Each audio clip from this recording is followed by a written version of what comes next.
নির্মমভাবে হত্যা।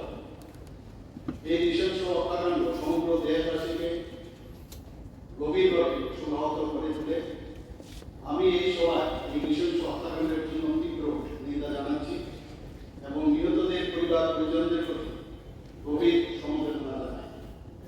এই ন্যাক্কারজনক হত্যাকাণ্ডের পরপরই ভারতীয় মাননীয় প্রধানমন্ত্রী শ্রী নরেন্দ্র মোদীজি একটুহীন ভাষায় দেশবাসীকে জানিয়েছিলেন ভারত এই ধরনের জঙ্গি হামলাকে কোনোভাবে আশ্বস্ত করে না।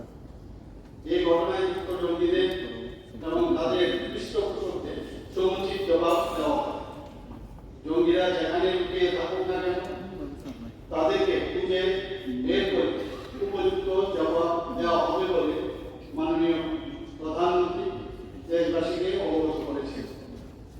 অবশেষে কাশ্মীরের গণহত্যা প্রতিবাদে এবং জঙ্গি দমনে ভারতীয় সেনাবাহিনীর গত 7 মে 2025 গভীর রাতে অপারেশন সিন্দুর অভিযান সংগঠিত করে।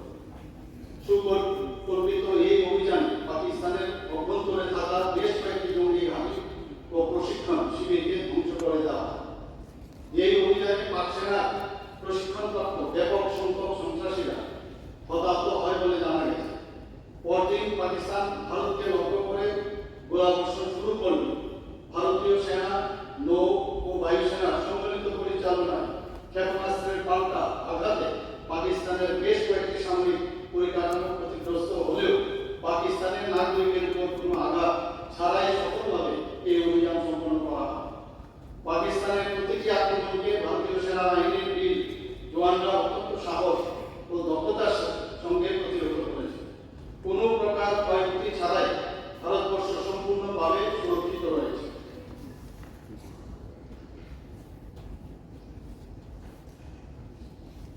মাননীয় প্রধানমন্ত্রী শ্রী নরেন্দ্র মোদীজির দূরদর্শী নেতৃত্বে সাফল্যের সঙ্গে এই অভিযান এবং পাকিস্তানি হামলার যোগ্য জবাব যেভাবে ভারতের সেনাবাহিনী দিয়েছে তাতে ভারতের বীর পরাক্রমকে সূচিত করে।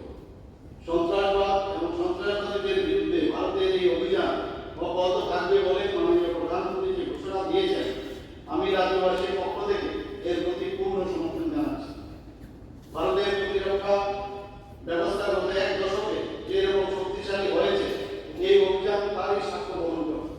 ভারত অহিংসার পূজারী ও শান্তিপূর্ণ সহাবস্থানে বিশ্বাস, কিন্তু ভারতের বিরুদ্ধে নাশকতামূলক জঙ্গি কাজকর্ম এবং দেশের স্থিতিশীলতাকে নষ্ট করার যে কোনো চক্রান্তকে ভারতবর্ষ যোগ্য জবাব দিতে প্রস্তুত। ত্রিপুরা রাজ্য বিধানসভার এই পবিত্র সভা থেকে মাননীয় প্রধানমন্ত্রী এই বাস্তবিক পদক্ষেপ এবং ভারতীয় স্থল, নৌ এবং বিমান বাহিনীর অভূতপূর্ব সাফল্যকে অভিনন্দিত করছি। সীমান্তরক্ষী বাহিনী সহ নিরাপত্তা বাহিনীর সকল স্তরের অফিসার এবং কর্মীগণ যারা অত্যন্ত ভয়ে অসীম সাহসিকতার সঙ্গে আমাদের সীমানায় অতন্ত্র প্রহরী কাজ করেছেন এবং দেশকে সুরক্ষিত রাখছেন। রাজ্য বিধানসভার এই সভা থেকে আমি তাদেরকে অভিনন্দন জানাচ্ছি। অপারেশন সিন্দুর অভিযানের মাধ্যমে ভারত শুধু কাশ্মীর উপত্যকার মানবতা বিরোধী গণহত্যাকাণ্ডে উপযুক্ত জবাবই দেয়নি, গোটা বিশ্বকে প্রমাণ করেছে সন্ত্রাসবাদ মোকাবিলায় ভারত সর্বদা সতর্ক, শক্তিশালী এবং প্রয়োজনে সীমান্ত পেরিয়ে শত্রুর ঘাঁটিতে সরাসরি আঘাত হানতেও ভারত দ্বিধা করবে না। অপারেশন সিন্দুর নিঃসন্দেহে সন্ত্রাসবাদের বিরুদ্ধে ভারতের এক ঐতিহাসিক মাইলফলক হিসাবে স্থান করে নিয়েছে।